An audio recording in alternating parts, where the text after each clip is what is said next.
Halo semuanya, selamat datang teman-teman di Plankton Trader. Mudah-mudahan semuanya baik-baik saja. Video kali ini saya akan membahas tentang psikologi lagi ya, psikologi trading. Jadi judulnya adalah kenapa psikologi trading itu penting ya. Kenapa penting? Mari kita lihat teman-teman. Oke, di sini ada 20% IQ ya versus 80% EQ. IQ adalah intelektual atau intelligence quotient ya, jadi kuota pengetahuan intelektual, dan EQ adalah emosional kuota emosional quotient ya, kuota emosional dari seseorang ya. Jadi di sini ini sudah dilakukan penelitian tentang kenapa orang itu bisa sukses, apa yang mempengaruhi, apakah IQ dan EQ. Jadi ternyata kita lihat teman-teman. Ternyata yang mempengaruhi kesuksesan seseorang itu bukan IQ ya. Jadi yang mempengaruhi adalah EQ atau emosional ya. Jadi emosional itu ada banyak. Ini udah penelitian ya teman-teman ya. Jadi ini sangat berhubungan erat dengan yang namanya dunia trading. Kenapa dunia trading itu psikologinya penting, tetapi pada kenyataannya jarang yang mengajarkan tentang psikologi trading. Karena ya memang tujuannya kalian harus loss ya. Itu tujuannya. Oke, di sini ada sedikit, ini saya dapat di Google ya. Kalian bisa cari-cari sendiri nanti. Di sini disebutkan the research show that IQ can help you to be successful. Oke, jadi IQ itu penting teman-teman, di trading juga penting. To the extent of 20% only in life. Jadi begitu juga di trading. 20% itu adalah kuota dari IQ atau intelektual kita. Kemudian the rest of ini 80% sukses depends on your EQ ya. Jadi on your emotional quotient. Jadi kuota emosional Anda. Inilah kenapa masalah utama di trader, kenapa nggak profit konsisten walaupun sudah punya analisa ya. Punya analisa, masalah ini bersumber di sini, di emosional, karena dia menguasai 80% dari 20%. Emosional ya, anggaplah di sini emosional intelligent ya. Di sini kan intellectual intelligent IQ. Emosional akan memakan yang namanya IQ. Jadi IQ ini akan cepat sekali dikalahkan oleh emosional. Jadi karena dia menguasai 80%. Kalau di komputer prosesornya 80%, yang satunya 20%, ya kalah lah yang 20% buat ngerender ya. Oke, itu teman-teman ya. Jadi di sini masih banyak lagi informasi-informasi. Tapi yang ingin saya katakan itu ya. Jadi di sini IQ ini berhubungan dengan analisa kita ya, analisa candle dan lain sebagainya, karena di sana memerlukan intelektual. Kemudian EQ ini berhubungan dengan eksekusi atau trade ya. Ini berhubungan dengan hasil. Biasanya kalau kita loss di sini akan aktif ya. Jadi hati-hati terhadap emosional intelligent atau emosional kita ya, baik rasa ragu, rasa marah, kurang sabar, itu semua masuk di EQ. Nah, sekarang kita lihat klasifikasinya teman-teman ya. Trader profit konsisten itu ada di rentang ini ya. Nggak harus semua sih, karena ini harus ada juga ya. Sebenarnya ini nggak boleh hilang, tapi ini harus mendominasi, gitu aja sih ya. Ini nggak bisa hilang, ini harus mendominasi. Jangan sampai ini yang mendominasi. Itu karena kita harus ada semua ini. Oke, di sebelah kiri ini adalah low emotional intelligence. Di kanan adalah high emotional intelligence. Jadi di sini banyak, bisa kalian cari-cari sendiri nanti ya. Contoh di sini adalah yang tinggi EQ-nya adalah asertif ya. Jadi ambisius orangnya, driving ya. Kemudian strong will, kemudian decisive ya. Decisive itu kayak menentukan pasti tujuannya kemana gitu ya. Sementara di low emosional ini seperti agresif, demanding, kemudian egoistik, bossy, ini menjadi bos ya. Apa namanya? Suka memerintah ya. Kemudian konfrontasional ya, suka konfrontasi gitu. Kemudian juga easily distracted, dia gampang teralihkan. Glib ini cuma mulut aja gitu ya. Kemudian selfish, jenis ego ya. Poor listener, kurang baik pendengar yang kurang baik. Impulsif, jadi meledak-ledak. Resistant to change ya, tidak gampang berubah ya. Resisten itu kan menolak ya, menolak untuk berubah. Kemudian pasif, tidak responsif, slow, stubborn nih, keras kepala ya. Kemudian critical, kritis. Kemudian picky, fussy. Kalau picky ini apa ya? Picky ini pilih-pilih ya. Fussy apa picky, pilih-pilih ya. Pokoknya ini nanti kalian cari. Kemudian hard to please, perfeksionis. Perfeksionis ini termasuk low emosional, tapi ya memang ini dibutuhkan juga ya. Kalau ini udah dikuasai ya boleh perfeksionis ya. Ini tergantung bagaimana menempatkan aja ya nanti. Kan kita harus ada juga ini. Ini nggak boleh hilang. Ini harus ada untuk melengkapi ini. Kalau ini nggak ada, ini nggak bisa dilengkapi. Oke, jadi harus kita ke ranah ini ya, lebih cenderung ke sini. Kalau hidup kita masih rasanya di sini, kalian cari-cari. Nanti kita rubah ke arah ini ya.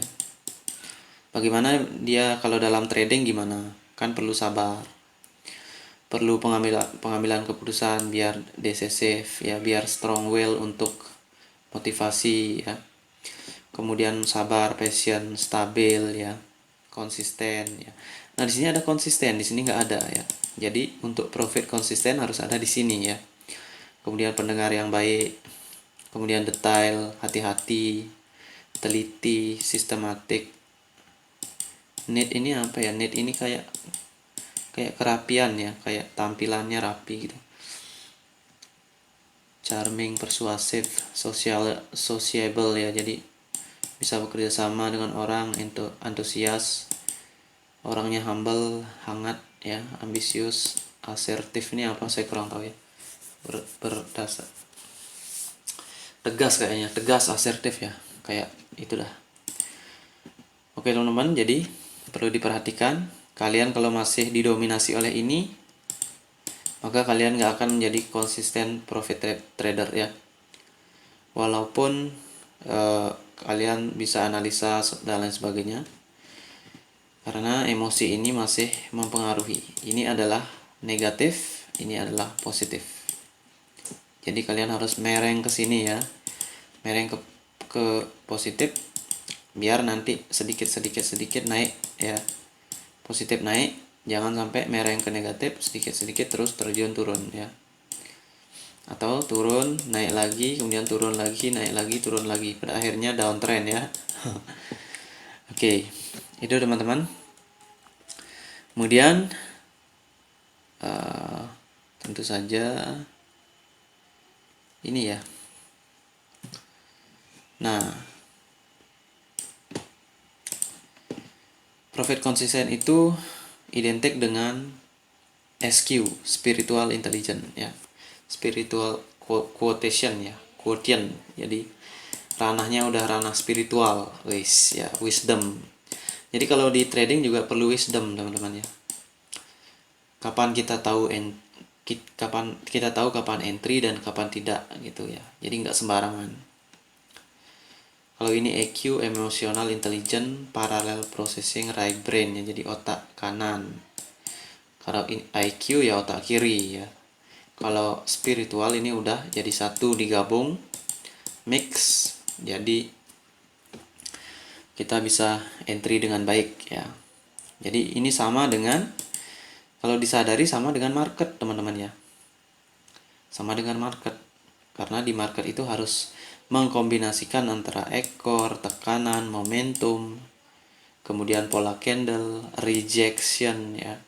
Jadi semua harus digabung sehingga kita bisa mengambil keputusan yang tepat. Tentunya hal ini harus dilatih dulu karena nggak bisa dalam 1 minggu kita menguasai tekanan, menguasai momentum, menguasai pola candle, dan menguasai rejection. Nggak bisa. Ini perlu minimal, ya, 2 tahun, minimal 2 tahun atau tahunan lah.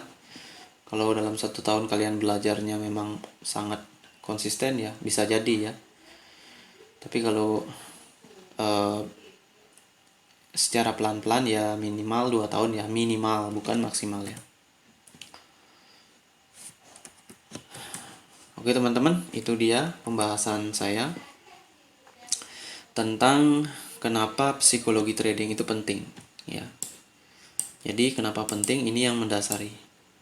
Karena ini udah survei, ya, udah penelitian bahwa orang-orang sukses itu diteliti kebanyakan hasilnya yang membuat dia sukses pengaruhnya adalah di EQ atau emotional quotient atau emotional intelligence, ya.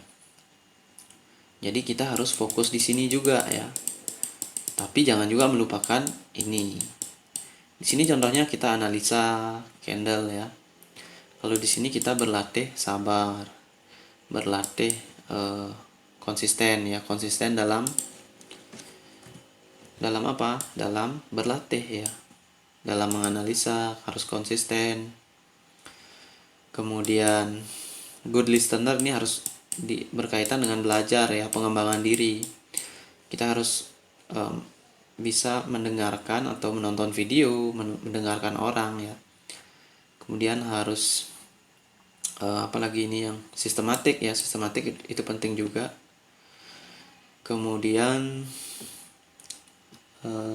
apalagi, ya, di sini ini, ya, tujuan itu decisif, ya, mengambil keputusan ini penting. Strong will ini ketika kita loss atau ketika kita entry ternyata gagal gitu, ya, loss. Jadi harus ada strong will untuk mendukung kita untuk belajar dan mengembangkan diri.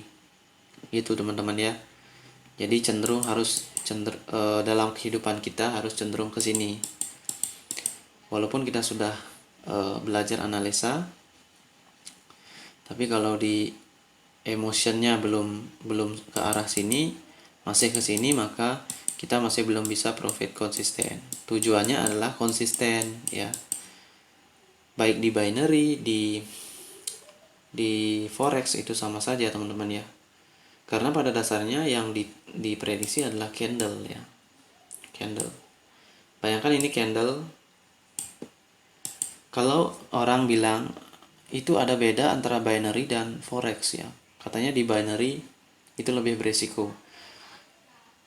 Memang di binary agak sedikit lebih beresiko, ya, karena memang menggunakan waktu, ya. Kalau di forex menggunakan pips, ya.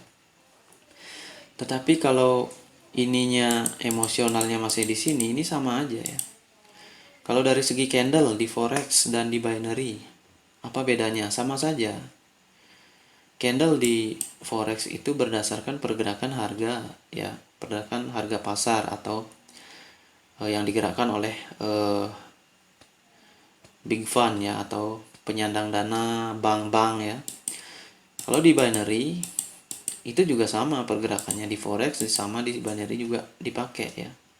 Jadi sebenarnya sama-sama candle gitu. Kalau kita di binary candlenya 1 menit, 5 menit, 10, 15 menit. Kalau di forex candlenya 1 hari atau mungkin seminggu atau candle bulanan kalau swing trader, ya. Pergerakan antara 1 menit dan di 1 bulan ini hampir mirip, ya, sama teman-teman, ya. Cuma memang di 1 menit ini bisa ada rejection karena cepat. Kalau di 1 bulan kita gimana melihat rejection? Melihat rejection hanya dengan ekor saja ya. Jadi nggak akan ada gerakan yang cepat karena di sini memang lambat. Itu. Jadi pada dasarnya sama. Kalau kalau ininya lo emosionalnya belum mantap, masih condong ke negatif ini, maka di sini gambling teman-teman ya. Itulah yang dinamakan gambling. Kalau udah cenderung ke positif dan kemudian analisanya udah benar, nggak akan ada gambling di sini ya, karena kita sudah ngerti peluang itu. Oke, itu teman-teman ya. Jadi perlu diperhatikan dari EQ kalian, emosional intelijen kalian. Apakah kalian sudah bisa mengontrol amarah? Apakah kalian bisa mengontrol kesabaran dalam entry? Apakah kalian masih entry barbar ya? Jangan entry barbar ya. Itu adalah low emotional intelligence ya. Jadi nggak akan bisa profit konsisten itu kalau entry barbar itu ya, karena entry-nya ya nggak berdasarkan gini analisa ya, dia cuma oke, sekarang harga naik gitu ya, dan langsung di buy, nanti kalau loss di sell kemudian di buy, yaitu masih low emotional intelligence. Oke, di sini saya tidak mengatakan saya udah high emosional ya, tapi saya di sini masih berlatih ya, teman-teman ya. Dan kita akan berharap tujuan saya adalah di sini juga itu. Tapi ini memang tidak bisa dihilangkan, tapi harus dikontrol. Jadi di sini harus ada kemampuan trader yaitu kontrol ya. Di sini nggak bisa dihilangkan, tapi harus dikontrol agar condong ke sini. Oke teman-teman, itu saja ya saya kira pembahasan tentang psikologi ini. Semoga ada manfaatnya teman-teman, dan mudah-mudahan informasi ini memberikan tambahan wawasan buat kita semua. Salam trader.